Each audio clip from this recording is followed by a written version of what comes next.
নমস্কার বন্ধুরা, আশা করি আপনারা সবাই ভালো আছেন। তো আজ 5ই জুন 2025 সাল বৃহস্পতিবার আর একটা নতুন ভিডিওতে বন্ধুরা আপনাদেরকে স্বাগত জানাচ্ছি। তো বন্ধুরা, আজ প্রায় 10 দিন পর একটা ভালো আবহাওয়া দেখতে পাওয়া গেছে। তো বন্ধুরা, সবার আগে আপনাদেরকে বরাক নদীর জলস্তর সম্বন্ধে জানাবো, কেননা যেহেতু গত দুদিন থেকে বৃষ্টি হচ্ছে না, তাই আপনারা সবাই জানেন বরাক উপত্যকার সবগুলো নদীতেই কিন্তু জলস্তর হ্রাস পাচ্ছে।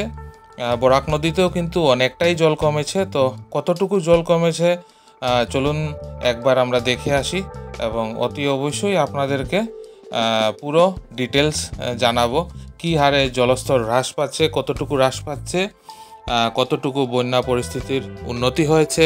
তো বর্তমানে বন্ধুরা আমি আছি শিলচর অন্নপূর্ণা ঘাটে। আপনারা দেখতে পাচ্ছেন গত 24 ঘন্টা আগের ভিডিওতে আপনাদেরকে দেখিয়েছিলাম এই যে জায়গাটা পুরোটাই কিন্তু জলের তলায় ছিল।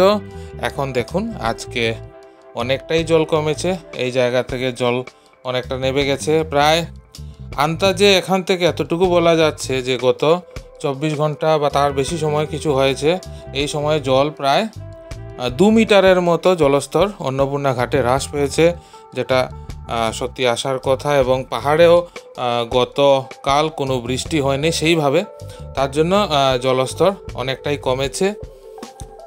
কিন্তু বন্ধুরা, জলস্তর কমলেও খুব ধীর লয়ে কিন্তু জল কমছে। তো চলুন আমরা আবার একবার ফ্লাড সেল অফিসে যাব, ওখান থেকে আপনাদেরকে চার্ট থেকে পুরো ডিটেলসটা সম্পূর্ণ কি আছে সেটা আপনাদেরকে দেখাবো। আপনারা সাথে থাকুন বন্ধুরা, দেখতে থাকুন। আজকে আপনারা দেখছেন আজকের আপডেট 5ই জুন 2025 সাল বৃহস্পতিবার। সাথে থাকুন বন্ধুরা, দেখতে থাকুন। বন্ধুরা, এখানে আপনারা আমার গত ভিডিওতে দেখেছিলেন অনেকটাই জল ছিল। দেখুন যে জিও ব্যাগ দিয়ে বাঁধ দেওয়া হয়েছিল, প্রায় সেখান অবধি জল এসে গেছিলো, কিন্তু আজকে দেখুন অনেকটাই জল নিচে নেমে গেছে। নদীতে জলস্রোত কিন্তু অনেকটাই কমেছে, মানে যে তীব্র স্রোত ছিল সেটাও অনেকটা কমেছে। তো চলুন আমরা ফ্লাড সেল অফিসের চার্টটা দেখে আসি।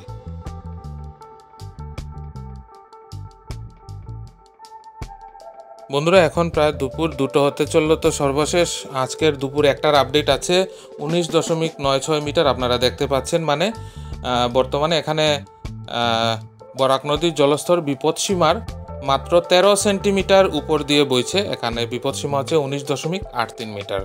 জল কমছে, ঘন্টায় 1 থেকে 2 সেন্টিমিটার করে জল কমছে বন্ধুরা। তো এইভাবে এই স্পিডে যদি জলটা কমতে থাকে এই হারে, তবে আগামী 12 ঘন্টার মধ্যে বরাক নদীর জলস্তর বিপদসীমার নিচে চলে আসবে বন্ধুরা। বন্ধুরা, আপনাদের মধ্যে অনেকেই গতকালকের ভিডিওতে কমেন্ট করে বলেছিলেন যে একবার ন্যাশনাল হাইওয়ের রাস্তার কি বর্তমান পরিস্থিতি আছে সেটা আপনাদেরকে দেখানোর জন্য। তো বন্ধুরা, অতি অবশ্যই চলুন একবার ন্যাশনাল হাইওয়ে কভার করে আসি, আপনাদেরকে দেখাবো, আমিও দেখব।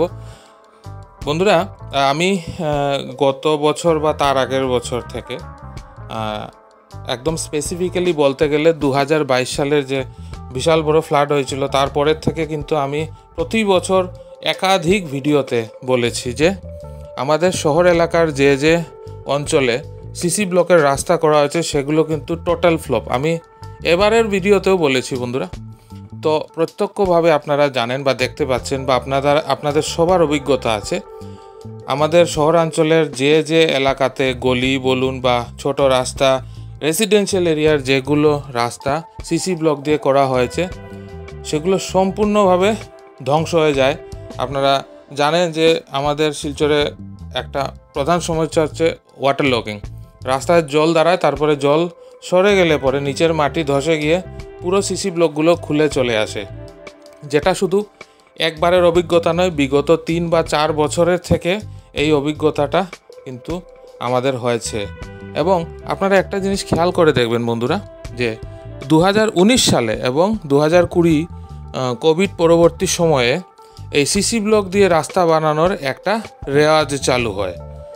আর আরও কিছু জিনিস আপনারা লক্ষ্য করে দেখুন, একটু চিন্তা করে দেখুন, পেছন ফিরে ভেবে দেখুন যে সেই সময়ে বেশ কিছু সিসি ব্লক তৈরি করার কারখানাও কিন্তু হঠাৎ করে গজিয়ে উঠেছিল। এখন আপনি খোঁজ নিয়ে দেখেন যে কোথাও সিসি ব্লক আপনি কিনতে গেলে খুঁজে পাবেন না, কোথাও সিসি ব্লক বিক্রি হয় না। কিন্তু সেই সময়ে হাজার হাজার লক্ষ কোটি সিসি ব্লক তৈরি হয়েছে, এই রাস্তার কাজে লেগেছে, আপনারা দেখতে পাচ্ছেন। আর তার ফলস্বরূপ দুবার নয় তিনবার বা তার থেকেও বেশিবার এই সিসি ব্লক রিপিট হয়েছে, রাস্তা নষ্ট হচ্ছে, আবার সিসি ব্লক দিয়ে তৈরি করা হচ্ছে, আবার নষ্ট হচ্ছে। এটা আমার মতে একটা অর্গানাইজড জালিয়াতি। হ্যাঁ, আমি জালিয়াতিই বলবো, কেননা এর থেকে অনেক খারাপ শব্দ ব্যবহার করা যায়, কিন্তু এর থেকে ভালো শব্দ আমি আর ব্যবহার করতে পারলাম না, আমি দুঃখিত। কিন্তু এটা অর্গানাইজড জালিয়াতি ছিল সত্যিভাবে, কেননা একবার এই খারাপ অভিজ্ঞতা হতে পারে, কিন্তু বারবার সিসি ব্লক দিয়ে রাস্তা করা হয় এবং রাস্তাগুলো নষ্ট হয়ে যায়। দেখুন, বর্তমানে আমি পঞ্চায়েত রোড দিয়ে যাচ্ছি, এই রাস্তাটা গত বছরে সারাই করা হয়েছিল, 1 বছর হয়েছে। রাস্তার হালটা দেখুন, এখানে রাস্তায় জল দাঁড়িয়েছিল, জল নেমে গেছে, রাস্তার মাটি নরম হয়েছে, সিসি ব্লক খুলে গেছে। এটা শুধু এই বছরে নয়, 2022, 2023, 2024 এবং এই বছর 2025। এখন তো শুধু বর্ষার মরশুম শুরু হলো, কে বলতে পারে আবার হয়তো জল বাড়তে পারে, আবার বন্যার মতো একটা পরিস্থিতি সৃষ্টি হতে পারে। সেই হিসাবে দেখতে গেলে এই রাস্তা যেগুলো এবার নষ্ট হয়েছে সেগুলো কি আদৌ ঠিক থাকবে? আপনারা অতি অবশ্যই আপনাদের কমেন্ট করে আপনার মতামতটা জানাবেন বন্ধুরা। এবং আমাদের আরেকটা অনেক বড় সমস্যা হচ্ছে শহরের আবর্জনা স্তূপ। তো এইসব ব্যাপার নিয়ে কিন্তু একজন সচেতন নাগরিক হিসাবে আমাদের প্রতিজনের কর্তব্য এর বিরুদ্ধে আওয়াজ তোলার, বা এই আবর্জনা কিভাবে এর থেকে আমরা মুক্তি পেতে পারি, এই ধরনের যে একটা সমস্যা সৃষ্টি হয়েছে তার জন্য অতি অবশ্যই কমেন্ট বক্সে বন্ধুরা আপনারা কমেন্ট করে আপনাদের মতামত অবশ্যই জানাবেন। আরেকটা প্রস্তাব আমি আপনাদের সবার সামনে রাখছি বন্ধুরা, যে আপনারা চাইলে আপনাদের ফোন নাম্বার দিয়ে আমার ইনস্টাগ্রাম আইডিতে মেসেজ করতে পারেন, আমি আপনাদের সাথে যোগাযোগ করব এবং আপনাদের কাছে পৌঁছে আমার ভিডিওর মাধ্যমে যদি আপনারা চান আপনাদের মতামত তুলে ধরতে সবার সামনে, অতি অবশ্যই আপনার মতামত রেকর্ড করে আমার ভিডিওর মাধ্যমে সবার সামনে তুলে ধরবো বন্ধুরা। তো এটা আমার একটা প্রস্তাব থাকলো। আরও অনেক জলজন্ত প্রচুর সমস্যা আছে, সেগুলো অতি অবশ্যই আমরা কথা বলবো। তো বন্ধুরা, আজকের ভিডিওতে আপডেট এতটুকুই থাক। আশা করি আজকের ভিডিওটাও আপনাদের ভালো লাগবে। যদি ভালো লাগে অবশ্যই কমেন্ট করে জানাবেন, একটা লাইক করে দেবেন, আপনার চেনাশোনা সবার সাথে ভিডিওটা শেয়ার করবেন। আর যারা নতুন দেখছেন তারা প্লিজ চ্যানেলটা সাবস্ক্রাইব না করে যাবেন না, সাবস্ক্রাইব করে পাশে থাকা বেল আইকনটা অবশ্যই প্রেস করে দেবেন, তাতে যখনই আমি আর একটা নতুন ভিডিও দেব তার নোটিফিকেশন সাথে সাথে আপনার কাছে চলে আসবে। তো বন্ধুরা, খুব তাড়াতাড়ি আরও কিছু নতুন আপডেট নিয়ে আর একটা নতুন ভিডিওতে আপনাদের সামনে আবার হাজির হব। ততক্ষণ আপনারা সবাই ভালো থাকবেন, সুস্থ থাকবেন, পাশে থাকার জন্য অনেক অনেক ধন্যবাদ।